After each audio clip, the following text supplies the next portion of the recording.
Have we really lost our country? Is there a chance of claiming it back?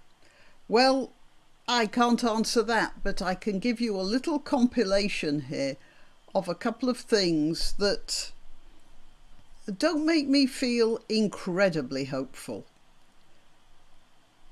All right, well, I'll start by telling you that I'm granniopteryx.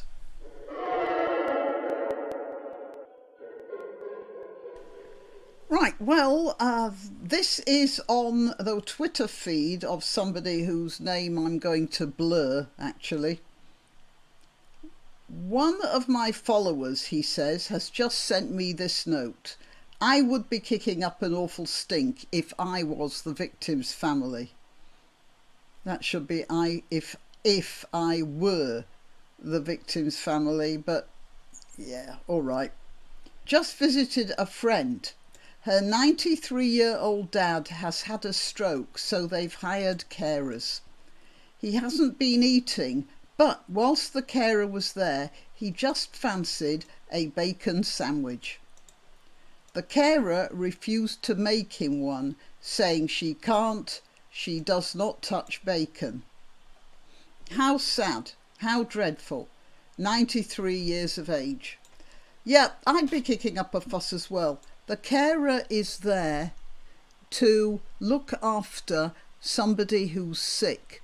When somebody is sick, all bets are off, or at least they should be. If the carer had any sense of humanity over her obvious personal religious beliefs, there really should be a fuss about that. I remember an incident with my mother who was declining. She had a dementia called Lewy body dementia. She had trouble retrieving words, but she did manage to say that she fancied a Victory V lozenge. Now, I remember Victory V lozenges from my very earliest childhood. They have a sort of fiery taste to them.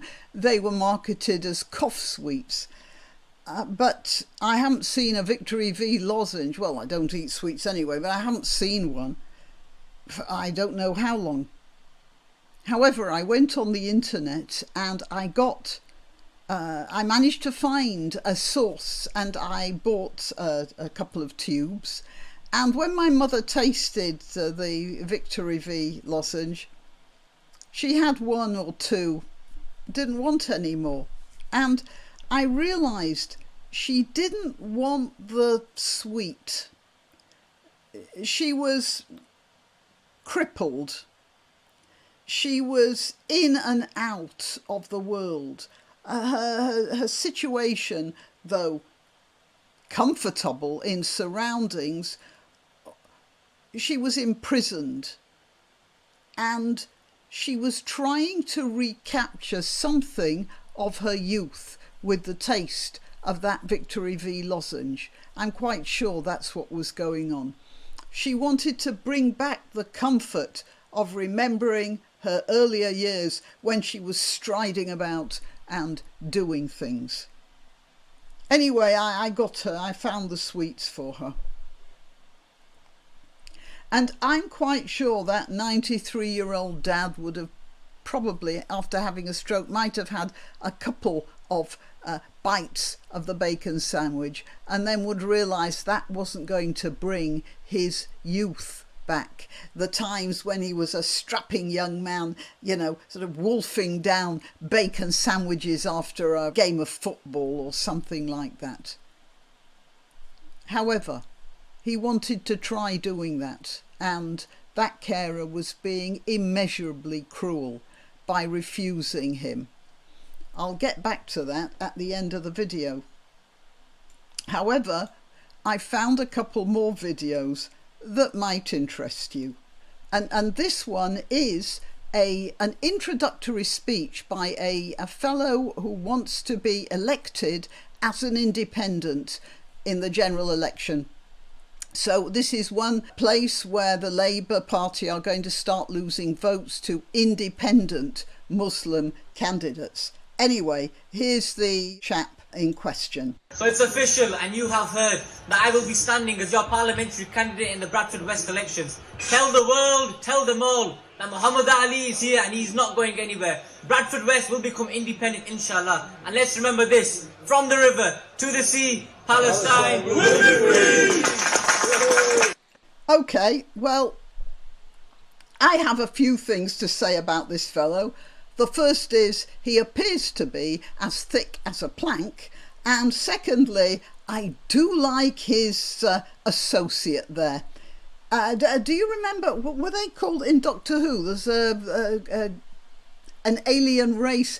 I think they were called the Silurians. Quick break, I'm going to check that. No, I got it wrong. It was the Sontarians. My apologies. Not the Silurians, the Sontarians. And let's just have a look at a Sontarian. I think we've got a match there, haven't we? Okay, right, so here we have a young man with apparently doesn't seem to have much in the way of intelligence. He is more interested in Palestine than Bradford West. He has a Sontarian for a companion. That guy there looks to me like somebody who might be his minder, but that's just the impression I've got. All right, so this is the political landscape for Bradford. Okay, now we'll go to the next video, which is about St John's Church in Stoke-on-Trent. Private property here, mate. Right. So let me just... Now, I shall prepare you for this. The church has been bought by a group of people who are turning it into a mosque. Okay, and this is a video that was made about that. You can see that around the church it appears to be just a lot of mud. There would have been a graveyard around the church. Alas, no longer. I'm just making a video about the church. Did you ask for permission? Hey? Did you ask for permission? Didn't know I needed permission. You don't need Did you ask for permission to dig up people's gravestones? Hey? You see that there? Those are gravestones. There was a graveyard around the church, and they've just dug everything up and have piled the gravestones on one side, and they're you know, just thrown them on one side. They appear to, most of them appear to be broken. Did you ask for permission to desecrate? Did you ask for permission? Did you ask for permission to dig up people's graves? The parish church of St John, a historical landmark near the Potteries shopping centre on Town Road in Hanley City Centre, Stoke-on-Trent, has suffered a devastating transformation. Built in 1737, one of the world's earliest surviving structures to incorporate cast iron, has been tragically converted into a mosque. In the course of this conversion, headstones and memorials were removed without obtaining the required faculty official permission. Families, the rightful owners of these headstones, were not contacted or consulted. Even more distressingly, the burial ground beneath the new car park, containing the remains of many individuals, has been desecrated. This act of destruction demonstrates a complete disregard for the law, the descendants of those buried, and the sanctity of this historic site. Stoke-on-Trent City Council and the community stood by as this atrocity was carried out, allowing the violation of sacred grounds without intervention. The indifference shown is deeply saddening and represents a significant loss to our shared heritage. The grievous act of transforming St John's Church into a mosque have been irreparably damaged. Okay, so what happened was nobody wanted the church anymore. People weren't going to the church, and the church sold the land to a mosque. Now, there are a couple of things I have to point out here. If it's in a Muslim area now, you can understand them wanting to have a mosque there. And certainly they don't want to have the graves with the crosses, and they would have taken stuff out of the inside of the church as well.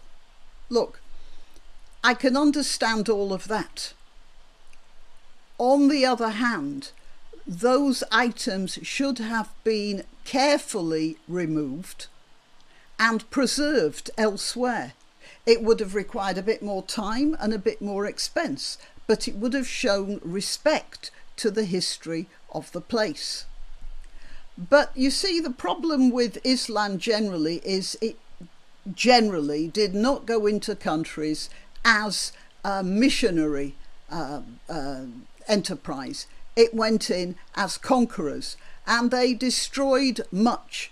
I keep talking about the way they destroyed the history of India. They went into mostly the west coast to start with, and from the northwest, and they destroyed books, well, libraries. There were huge libraries, there were universities, there were books. They were all destroyed, as well as the deaths of between 80 and 200 million Hindus.